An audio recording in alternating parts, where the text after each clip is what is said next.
ಮೋಹನ್ ಕೃಷ್ಣರಾವ್ ಕೊಲೆ ಪ್ರಕರಣಕ್ಕೆ ಸ್ಫೋಟಕ ತಿರುವು.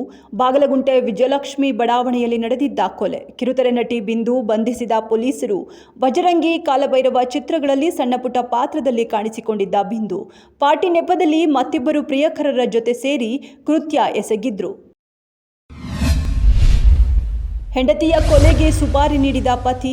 ಧಾರವಾಡ ಸೋಮಾಪುರದ ಮಹಿಳೆ ಲಲಿತಾ ಪತಿಯ 3 ಗೆಳೆಯರು ಕಾರು ಹತ್ತಿಸಿ ಕೊಲೆ. ಬಸ್ ಡ್ಯಾಶ್ಬೋರ್ಡ್ನ ಸಿಸಿ ಕ್ಯಾಮೆರಾದಲ್ಲಿ ಕೃತ್ಯ ಸೆರೆ. ಪತಿ ಪತ್ನಿ ಸಂಬಂಧ ಹದಗೆಟ್ಟಿತ್ತು. ಜೀವನಾಂಶ ನೀಡಬೇಕು ಎಂದು ಲಲಿತಾ ಕೋರ್ಟ್ ಮೊರೆ ಹೋಗಿದ್ರು. ಜೀವನಾಂಶಕ್ಕೆ 2 ಎಕರೆ ಜಮೀನು ಕೇಳಿದ್ದೇ ಕಾರಣ.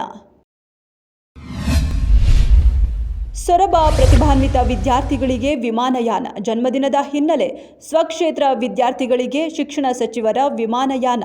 10ನೇ ತರಗತಿಯಲ್ಲಿ ಹೆಚ್ಚು ಅಂಕ ಗಳಿಸಿದ ವಿದ್ಯಾರ್ಥಿಗಳು 32 ವಿದ್ಯಾರ್ಥಿಗಳನ್ನು ಸಚಿವ ಎಸ್. ಮಧು ಬಂಗಾರಪ್ಪ ಕರೆದೊಯ್ದರು.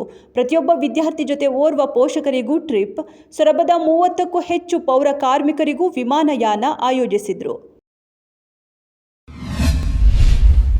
ಭದ್ರಾವತಿ ಬಿಇಒ ಲೋಕಾಯುಕ್ತ ಬಲೆಗೆ. ನಿವೃತ್ತ ನೌಕರನಿಂದ ಲಂಚ ಪಡೆಯುವಾಗ ರೆಡ್ ಹ್ಯಾಂಡ್ ಆಗಿ ಸಿಕ್ಕಿಬಿದ್ರು. ವಾರ್ಷಿಕ ಬಡ್ತಿ ಮತ್ತು ಭತ್ಯೆ ನೀಡಲು 4 ಲಕ್ಷ ಬೇಡಿಕೆ ಇಟ್ಟಿದ್ರು. ಬಿಇಒ ನಾಗೇಂದ್ರ ಎಕೆ, ಮಂಜುನಾಥ್ ಲೋಕ ಬಲೆಗೆ. ಲಿಂಗರಾಜು ಲೋಕಾಯುಕ್ತರಿಗೆ ನೀಡಿದ ದೂರಿನ ಹಿನ್ನೆಲೆ ಲೋಕ ಪೊಲೀಸರು ಹಣದ ಸಮೇತ ಇಬ್ಬರನ್ನ ಬಂಧಿಸಿದ್ದಾರೆ. ಚಿತ್ರದುರ್ಗದಲ್ಲಿ ಅತ್ತಿಗೆ ನಾದಿನಿಯರಿಗಾಗಿ ವಿಶೇಷ ಹಬ್ಬ. ತಲೆಗೆ ತಲೆ ಡಿಕ್ಕಿ ಹೊಡೆಯೋ ಅಪರೂಪದ ಸಂಪ್ರದಾಯ. ಹಿರಿಯೂರಿನ ಚಿಕ್ಕೀರಣ್ಣನ ಮಾಳಿಗೆ ಗ್ರಾಮದಲ್ಲಿ ಆಚರಣೆ. ಸಂಬಂಧಗಳನ್ನು ಗಟ್ಟಿಗೊಳಿಸುವ ಬುಡಕಟ್ಟು ಸಂಸ್ಕೃತಿ.